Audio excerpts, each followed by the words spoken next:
Welcome back to यूनिमॉन्क्स। मेरा नाम है मनीष चौधरी। जैसे कि आपको पता है ऑलरेडी हम कवर कर चुके हैं लैंग्वेज कोर्सेज डीयू के अंदर और जेएनयू के अंदर। इस वीडियो में हम देखने वाले हैं उन दोनों का कंपैरिजन कि कौन सी यूनिवर्सिटी आपके लिए बेस्ट रहेगी अगर आप बीए ऑनर्स लैंग्वेज के लिए जा रहे हैं। तो चलिए स्टार्ट करते हैं इस वीडियो को।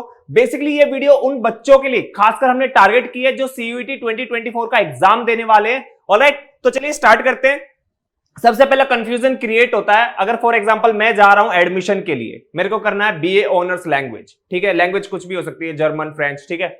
अब मुझे सबसे मेन कंफ्यूजन क्रिएट होगा कि मैं डीयू जाऊं या जेएनयू जाऊं, ठीक है। एक आपको मिलेगी दिल्ली के अंदर नॉर्थ कैंपस की तरफ, एक आपको मिलेगा साउथ कैंपस की तरफ, ठीक है। नाउ अब हम यही कंफ्यूजन क्रिएट करने वाले हैं। आपका जो कंफ्यूजन क्रिएट है इसको क्लियर करेंगे। सबसे पहला सवाल आता है कि डीयू के अंदर कौन कौन सी लैंग्वेजेस प्रोवाइड कराई जाती है और जेएनयू के अंदर कौन कौन सी कराई जाती है। देखिए, दोनों के अंदर आपको अरेबिक मिल जाएगी, ठीक है। अरेबिक दोनों ही यूनिवर्सिटी प्रोवाइड कराती है। देन बंगाली के लिए अगर आपको जाना है तो फिर आपको सिर्फ डीयू मिलेगा।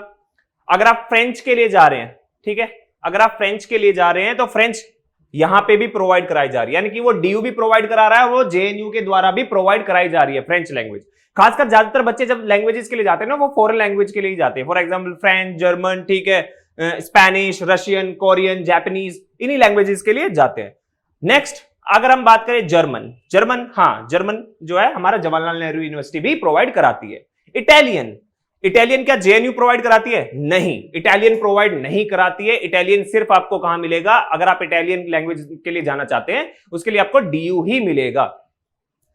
फिर बात करते हैं पर्शियन लैंग्वेज। क्या पर्शियन है जेएनयू के पास? देखते हैं, पर्शियन है, ऑलराइट, ठीक है, पर्शियन भी प्रोवाइड कराई जाती है। नेक्स्ट पंजाबी आपको सिर्फ डीयू के अंदर मिलेगी, जो है पंजाबी आपको जेएनयू के अंदर नहीं मिलेगी है, ठीक है। ये अगेन दो लैंग्वेज हो गई, इटालियन और पंजाबी एंड बंगाली, ठीक है। बंगाली भी आपको कहां मिल रही है? वो डीयू के अंदर ही मिल रही है। ये तीनों लैंग्वेज आपको डीयू के अंदर मिलेगी। नेक्स्ट स्पेनिश की बात करते हैं। स्पेनिश, हाँ, जेएनयू भी स्पेनिश प्रोवाइड कराता है। उर्दू, अगेन उर्दू सिर्फ आपको कहां मिलेगी? उर्दू आपको सिर्फ मिलेगी डीयू के अंदर। तो डीयू के अंदर सिर्फ आपको 4 लैंग्वेज ऐसी है जो सिर्फ आपको डीयू के अंदर ही मिलेगी, आपको जेएनयू के अंदर नहीं मिलेगी। अगर आप ये 4 लैंग्वेजेस बंगाली, पंजाबी, उर्दू और इटालियन के बारे में सोच रहे हैं तो आपको सिर्फ डीयू ही टारगेट करना होगा, ठीक है। नाउ अब बात करते हैं कौन सी लैंग्वेजेस रह गई है जो कौन प्रोवाइड नहीं करा रहा, डीयू प्रोवाइड नहीं करा रही। आपकी एक तो पश्तो, ठीक है, जापानीज, रशियन, कोरियन, चाइनीज, ये 5 लैंग्वेज जो ऐसी लैंग्वेज है जो सिर्फ आपको कौन प्रोवाइड करा रहा है? वो आपको जेएनयू प्रोवाइड करा रही है। तो हमने क्या किया, लैंग्वेज का कंपैरिजन देख लिया एक तो पहले, कि अगर आपको पता चल गया कि आपको कौन सी लैंग्वेज में जाना है तो कौन सी यूनिवर्सिटी में आपको वो लैंग्वेजेस मिलेगी। ऑलराइट, नेक्स्ट हम चलते हैं। नेक्स्ट हम क्या कंपेयर करने वाले हैं? कंपेयर करने से पहले अगर आप सीयूईटी 2024 के लिए टारगेट कर रहे हैं तो यूनिमॉन्क्स के साथ आप जुड़ सकते हैं। हमारे पास आपको लेटेस्ट सीयूईटी के बारे में सभी अपडेट्स मिल जाएंगे। आप यूनिमॉन्क्स के चैनल को सब्सक्राइब कर लीजिए और साथ ही आप यूनिमॉन्क्स की ऐप भी डाउनलोड कर सकते हैं। वहां पे भी आपको सारे लेक्चर्स अवेलेबल मिल जाएंगे। हमारे पास काफी अच्छी फैकल्टीज है जो आपके लिए मेहनत कर रही है। खासकर आप जो है जीटी के लिए आपको यूट्यूब पे भी हमारे जो है लेक्चर्स अवेलेबल हो जाएंगे। ऑलराइट, तो भूलना मत हमारी ऐप डाउनलोड करना और चैनल को सब्सक्राइब करना। नेक्स्ट अब बात करते हैं डीयू के अंदर लैंग्वेजेस के लिए क्या एलिजिबिलिटी है, किस तरीके से आपको मिलेगा। मैं बार बार आपको यही चीज बता रहा हूं कि बेसिकली अब एडमिशन प्रोसेस कैसा हो गया है। पहले क्या होता था, आपने बोर्ड के एग्जाम दिए, अलग अलग यूनिवर्सिटी जो होती थी वो अपने फॉर्म रिलीज करती थी, आप फॉर्म फिल करते थे, देन डीयू कट ऑफ के बेस पे लेता था और आपका जो है जेएनयू उसका एंट्रेंस होता था, ठीक है। अब ये चेंज हो गया, डीयू में अब क्या हो गया, कट ऑफ क्या हो गई है, बंद हो गई है। कट ऑफ के बेस पे एडमिशन नहीं मिलेगा। आपको क्या करना होगा, अब 3 स्टेप्स में आपका जो है, अगर मैं एक्सप्लेन करूं, 3 स्टेप हो गए हैं आपके स्कूल से लेके कॉलेज तक जब आप जाएंगे तो एडमिशन के। कौन से वे 3 स्टेप है? पहला स्टेप है आपका जब सीयूईटी का आपका नोटिफिकेशन रिलीज होगा, किसके द्वारा? एनटीए के द्वारा, ठीक है। एनटीए इस एग्जाम को कंडक्ट कराता है। एनटीए एक नोटिफिकेशन रिलीज करेगा, आपके फॉर्म फिल होंगे, वो आपको जो है एडमिट कार्ड वगैरह देगा, आपकी सिटी अलॉट होगी, कहां पे आपका सेंटर है, देन आप जाके सीयूईटी का एग्जाम देंगे। और इसी सीयूईटी की प्रिपरेशन हम कराते हैं, आपके लिए एक प्रॉपर स्ट्रेटेजी बनाते हैं ताकि आप इस सीयूईटी एग्जाम में काफी अच्छा स्कोर कर सके और आप अपने मनपसंद कॉलेज को अचीव कर सके, ठीक है। आप भी अपने दोस्तों के सामने बोल सके, देख मुझे टॉप कॉलेज मिला है, ठीक है। पहला स्टेप हो गया ये। नाउ सेकंड स्टेप क्या है? सेकंड स्टेप है जब ये आपका एग्जाम हो जाएगा ना, एग्जाम होने के बाद काफी सारे ऐसे होते हैं क्वेश्चन जो होते हैं गलत हो जाते हैं, आंसर की आती है, फिर आंसर की से आप मैच करते हो, या तो क्वेश्चन गलत होता है या आंसर की जो आई है वो गलत होती है, ठीक है। उसके बाद आप चैलेंज करते हो कि भाई ये की गलत है या क्वेश्चन गलत था, ठीक है, ड्रॉप करना है करने के लिए या फिर उसके करेक्शन के लिए, तो आंसर की चैलेंज करते हो। देन इन सब के बाद आपका फाइनल एक स्कोर कार्ड रिलीज होता है। अब आपके पास एक स्कोर कार्ड आ गया, जैसे आपके पास बोर्ड का रिजल्ट है वैसे आपका जो है अब सीयूईटी का स्कोर कार्ड है। देन स्टेप 3 में आप जाएंगे। स्टेप 3 में क्या होगा, अगर आप जेएनयू जाना चाहते हैं तो जेएनयू अपना अलग से फॉर्म निकालेगा। आप उस सीयूईटी का स्कोर कार्ड यूज करते हुए, सीयूईटी का रजिस्ट्रेशन यूज करते हुए आप वहां पे अप्लाई करेंगे। डीयू में जाना है डीयू में करेंगे, जेएनयू में जाना है जेएनयू में करेंगे। ऐसे यूनिवर्सिटी और कॉलेज स्पेसिफिक रजिस्ट्रेशन आपके होंगे। तो 3 स्टेप आपको समझ में आ गए। पहला आपका एनटीए के थ्रू जो एग्जाम कंडक्ट होगा सीयूईटी का वो, फिर आपके आंसर कीज वगैरह चैलेंज होंगे, स्कोर कार्ड रिलीज होगा वो, फिर उसके बाद जो है आपका यूनिवर्सिटी या कॉलेज में आप अप्लाई करेंगे वो। 3 स्टेप हो गए आपके, ठीक है। नाउ पहले क्या होता था कि डीयू में ऐसा होता था कि आपके 12th के बोर्ड पे 10+2 आपके बोर्ड में मार्क्स आए, फॉर एग्जांपल 98% मार्क्स आए, तो आप फॉर्म फिल करते थे डीयू का। डीयू का फॉर्म फिल करने के बाद एक कट ऑफ रिलीज होती थी आपके कोर्सेज और कॉलेज प्रेफरेंसेस के बेस पे कि आपको कौन सा जो है कॉलेज मिला है या कौन सा आपको कोर्स मिला है, ठीक है, आपकी कट ऑफ लिस्ट लगने के बाद। अब ये सिस्टम चेंज हो गया, अब ऐसे नहीं होता। अब होता है आपका क्या, अब आपका एनटीए के थ्रू सीयूईटी का एग्जाम कंडक्ट होगा। इसके अंदर आपको जो अपने सब्जेक्ट चूज करने होंगे जैसे जैसे रिक्वायरमेंट्स है यूनिवर्सिटीज की। उसके बाद आप यूनिवर्सिटी में अप्लाई करेंगे। फॉर एग्जांपल आप जेएनयू के लिए अप्लाई कर रहे हैं, आप डीयू के लिए अप्लाई कर रहे हैं या जामिया के लिए अप्लाई कर रहे हैं, ऐसे ही यूनिवर्सिटीज के लिए आप अप्लाई करेंगे। इसके लिए हर यूनिवर्सिटीज ने अपनी रिक्वायरमेंट्स बताई है कि वो किस बेस पे आपको एडमिशन देगी। अब हम बात करेंगे सबसे पहले डीयू की। अगर डीयू में आप लैंग्वेज का कोर्स करना चाहते हैं बीए ऑनर्स का, तो उसके लिए 2 कॉम्बिनेशन दिए गए हैं आपको।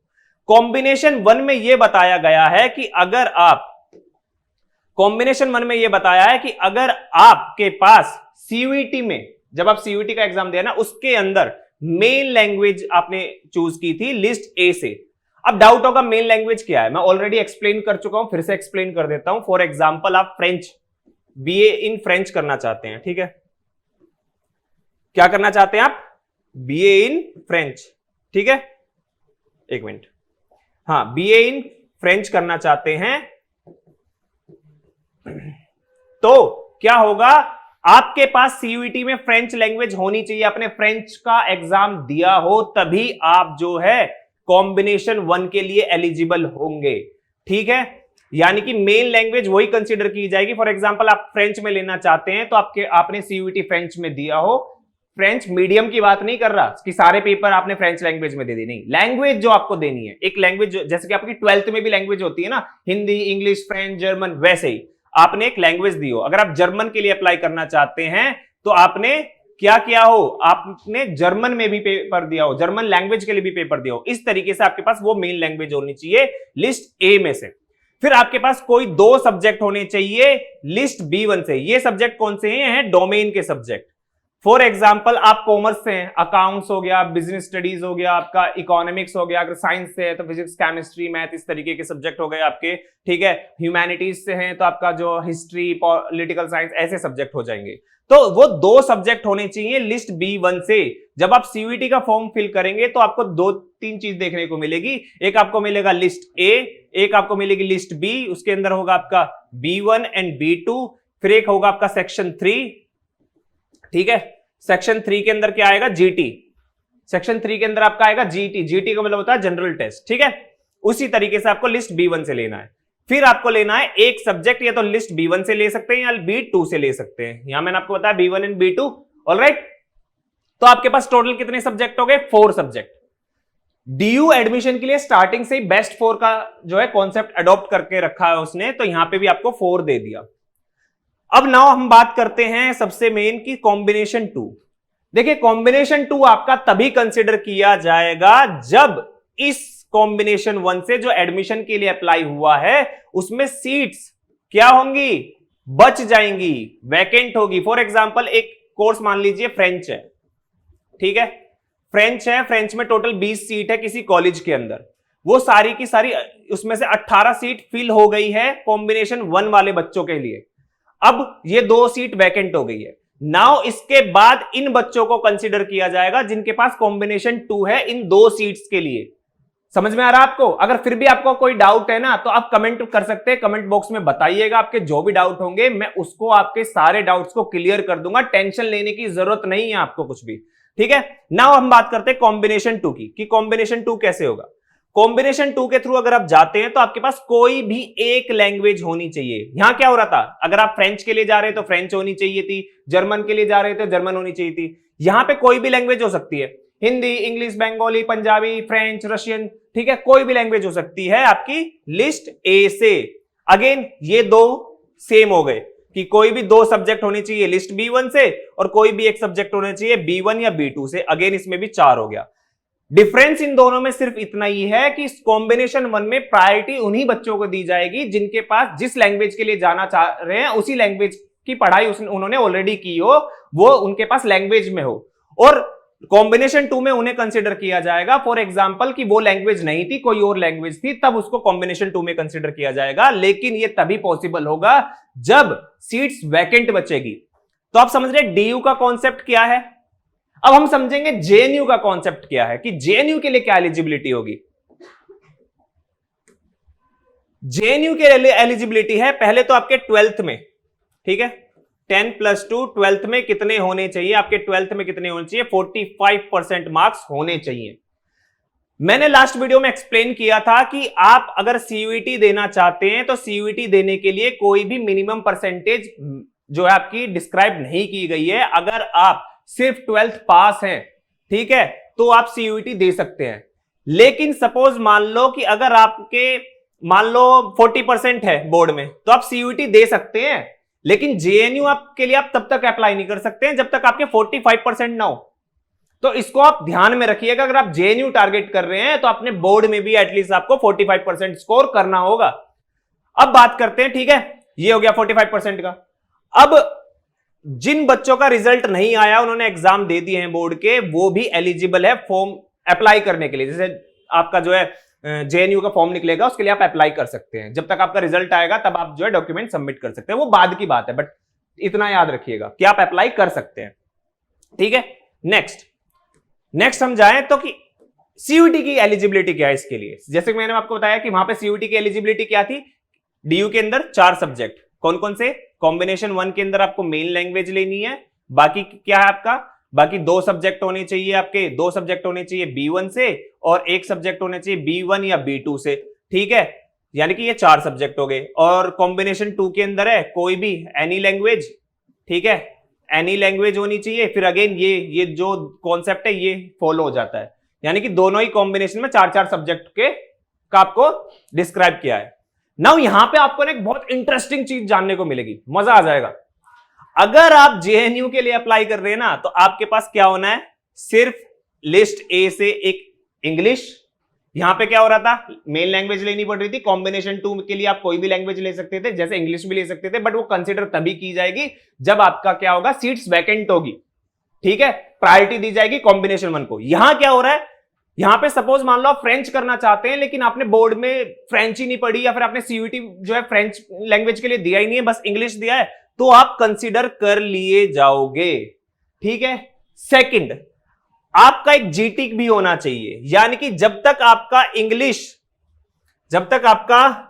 इंग्लिश प्लस जीटी ये दोनों ना हो, आप जेएनयू के लिए अप्लाई कर ही नहीं सकते। तो आपके लिए अब देख रहे हैं कितना बेस्ट है। सपोज मान लो कि आप जो है किसी अदर कोर्स के लिए अप्लाई करना चाहते हैं, मान ले आप इकोनॉमिक्स करना चाहते हैं, बीकॉम करना चाहते हैं, बीकॉम ऑनर्स करना चाहते हैं, लेकिन लैंग्वेज को आप जो है एज ए बैकअप प्लान रखना चाहते हैं, ठीक है, बैकअप प्लान रखना चाहते हैं, तो क्या होगा आपका, अगर डीयू के अंदर आप बैकअप प्लान में रखेंगे, उसके लिए आपको काफी ज्यादा प्रॉब्लम हो सकती है, क्योंकि आपको लैंग्वेज देना पड़ेगा अगर आप चाहते हैं उसमें प्रायोरिटी मिले। फ्रेंच है तो फ्रेंच में देना पड़ेगा, जर्मन है तो जर्मन लैंग्वेज देनी ही पड़ेगी, ठीक है। अगर आप सपोज मान लो इंग्लिश के लिए दे रहे हैं या हिंदी दे रहे हैं, तब आप कॉम्बिनेशन 2 के लिए कंसीडर किए जाओगे, और वहां पे तभी पॉसिबिलिटी बनेगी अगर आपकी सीट वैकेंट होगी। तो वहां पे भी पॉसिबिलिटीज बहुत कम हो जाती है आपके लिए, क्योंकि आप ऑलरेडी पहले तो आप दूसरे कोर्स के लिए अप्लाई कर रहे हैं, इसको बैकअप प्लान रखा है, सपोज ये भी ना मिले, लेकिन आप यहां पे कर सकते हैं। समझ रहे हैं? फॉर एग्जाम्पल आपने क्या काम किया हुआ, आपने सीयूईटी का एग्जाम किस में दिया, इंग्लिश दिया है, आपने अकाउंट्स लिया है, ठीक है, आपने बीएसटी लिया है, फिर आपने इकोनॉमिक्स लिया है और एक आपने मैथ्स लिया है। मान लो इन 5 में दिया है आपने, तो आप इस कॉम्बिनेशन के बेस पे डीयू के आप जो बीकॉम ऑनर्स या फिर आप जो बीकॉम करना चाहते हैं उसके लिए एलिजिबल हो जाएंगे। ठीक है, फॉर एग्जांपल आपका यहां पे जो है फॉरेन लैंग्वेज नहीं है, आप चाहते थे फ्रेंच करना, बीए ऑनर्स फ्रेंच करना डीयू से, लेकिन यहां पे आपकी फ्रेंच है ही नहीं, तो आप किसके लिए कंसीडर किए जाओगे, कॉम्बिनेशन 1 तो आपका गया, तो आप कंसीडर किए जाओगे कॉम्बिनेशन 2 के लिए डीयू के अंदर। ठीक है, और यहां पे पॉसिबिलिटी क्या हो जाएगी, घट जाएगी पॉसिबिलिटी।